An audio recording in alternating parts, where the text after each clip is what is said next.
वातावरण थोड़ा ठीक करने के लिए एक बार जय घोष बोलेंगे। बोलो बाबा साहेब।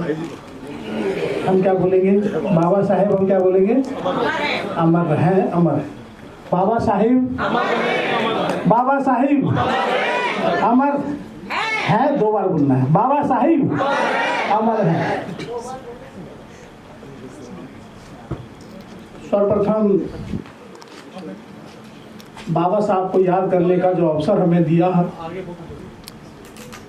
इस प्रांगण में, अम्बेडकर सेंटर में, मैं ड्राफ्ट टीम को, खास तौर से सोची को, NBCC को बहुत बहुत शुभकामनाएं, बहुत बहुत बधाई।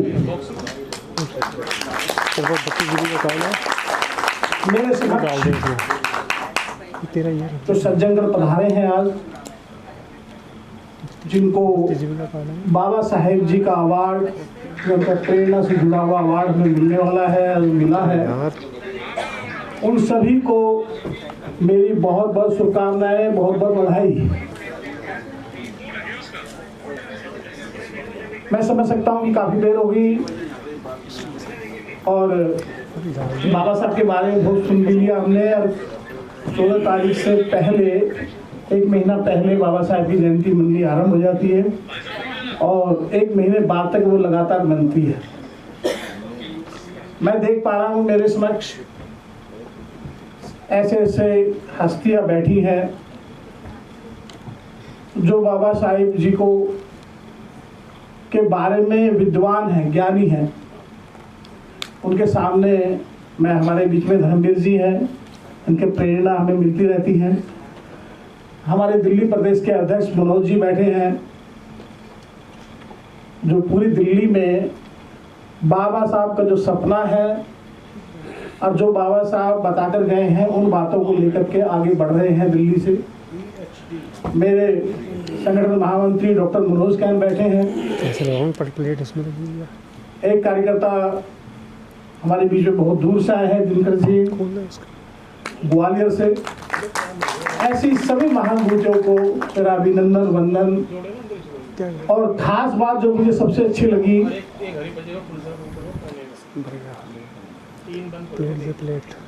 मैं बोल लेता हूँ, खास बात जो मुझे अच्छी लगी सबसे ज्यादा, कि जो मेरी मातृशक्ति मुझे दिख रही है, और जो ये मातृशक्ति बाबा साहब के अभिनंदन के कार्यक्रम में आई है, और कई मेरी मातृशक्ति ऐसी थी जिनको अवार्ड मिला है, उस शक्ति को मेरा नमन, उस सर्जन शक्ति को मेरा नमन। वैसे तो मेरे सिर को जो रुतबा है वो तेरे संविधान से मिला है। मेरे सिर को जो रुतबा है वो तेरे संविधान से मिला है। कहते होंगे लोग, जब मिलता होगा लोगों को, उनको जो किस्मत है, मुकद्दर है, वो उनको मुकद्दर से मिलता होगा, लेकिन मुझे तो मेरा मुकद्दर भी तेरे संविधान से मिला है। आज ऐसी शख्सियत को याद कर रहे हैं जो हमारे तन्मयता में, जो रोम रोम में बसा है। मैं इस विषय पर काफी बार मेरा इस पर बोलना रहा है, और अभी दिल्ली सरकार के मंत्री बोल के गए हैं, भाई साहब ने सारा बोला है। मैं एक और ध्यान दिलाना चाहता हूं, एक दूसरी ओर। बाबा साहिब अपने आप को टिप टॉप रखते थे, ऐसा क्यों? बढ़िया कोट पहनते थे, हैट पहनते थे। वो इसलिए ऐसा करते थे कि समाज में अगर हमें चलना है, अब समाज को आगे बढ़ाना है, खास तौर से जो अपना समाज है, उसको ये अनुशासन में रहना पड़ेगा। और अनुशासन सिखा करके बाबा साहब गए हमें, और वो अनुशासन को लेकर के हमें बढ़ना चाहिए। अभी जैसे भाई साहब ने कहा कि जो पूरे विश्व में सबसे ज्यादा प्रतिमा अगर कहीं किसी की है तो बाबा साहब की है। 2-3 बातों का जिक्र करते गए। मैंने मातृशक्ति का नाम लिया। मातृशक्ति को बराबर का दर्जा दिलाने वाले अगर कोई विश्व में कोई दूसरी ताकत है तो बाबा साहिब है। मजदूरों की बात करें तो 12 से 16 घंटे की मजदूरी हुआ करती थी, अगर हम पढ़ते हैं तो। उनकी 8 घंटे की जो मजदूरी का समय तय करके गए हैं, उसमें 2 दिन की छुट्टी करने का काम अगर किसी ने किया है तो बाबा साहेब जी। मैं अगर ये कहूं कि बाबा साहेब मानव में महामानव थे, मैं ये कहूं कि बाबा साहब महामानव ही नहीं, साक्षात भगवान का रूप थे, भगवान का अवतार थे, तो ये अतिशयोक्ति वाली बात नहीं। इनकी प्रेरणा को लेकर के, इनकी बातों को लेकर के जो बाबा साहेब जी ने हमें सिखाया है, सामाजिक समरसता, समानता, इनको लेकर के श्री गुरु रविदास विश्व महापीठ पूरे देश में काम कर रही है। बहुत से अपने बंधु यहाँ बैठे हैं जो महापीठ के बारे में जानते हैं, और बहुत से ऐसे भी हो सकते हैं जिन्होंने महापीठ के बारे में पहली बार इस मंच से सुनने का अवसर हमें मिला है।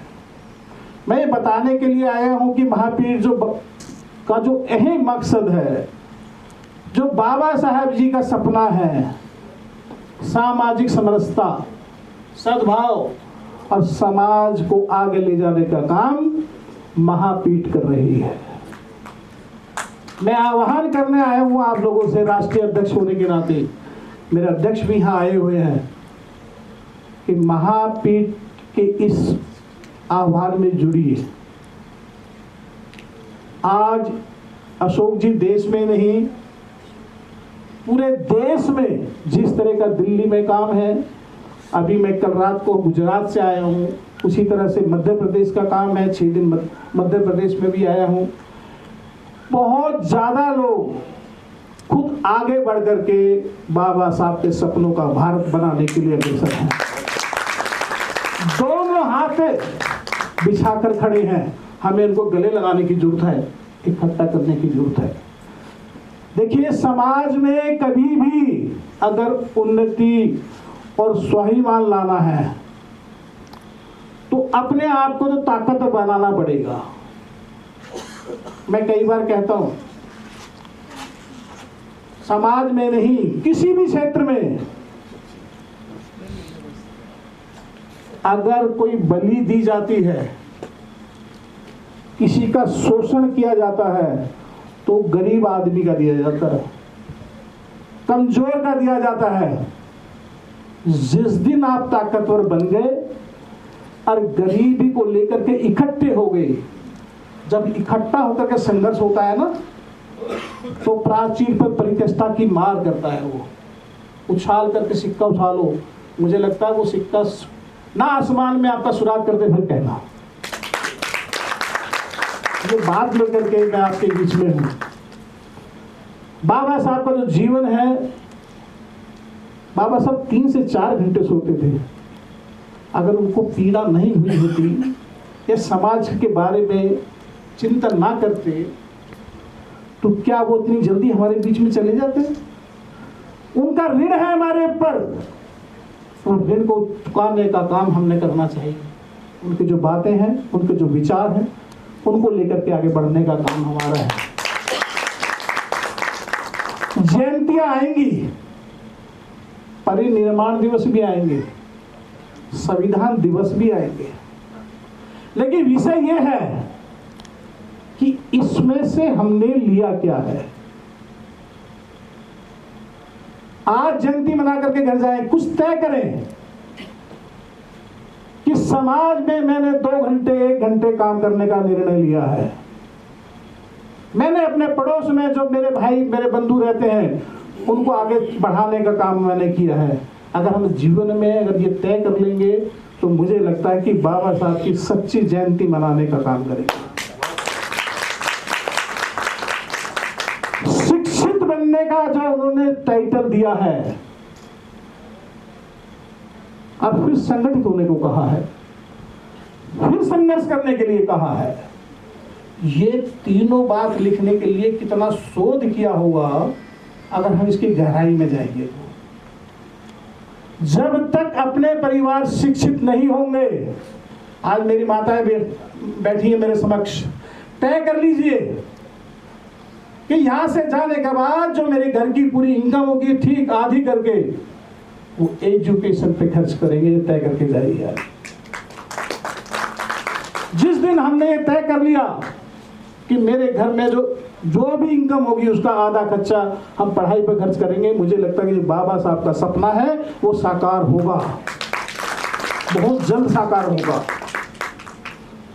बाबा साहब जिनका बैग भी नीचे से कमरे से फेंक दिया हो, वो कोट पहने, वो टाई पहने, वो हमें बता करके गए भैया एजुकेटेड रहना पड़ेगा, अपडेट रहना पड़ेगा। वो हमें बता कर गए हैं कि समाज में चलने के लिए हमें जो हमारे घर है वो ठीक है, आर्थिक दृष्टि से कमजोर हो सकते हैं लेकिन सफाई तो हो सकती है हमारे यहाँ। जो मेरा घर है, मेरी गली है, उसको हम नियोजित तरीके से ठीक रखने का काम और उसको सुंदर बनाने का काम हम करेंगे तो मुझे लगता है बाबा साहब जो हमें एक नियोजित करके गए हैं वो उसका काम सपनों का आगे होगा।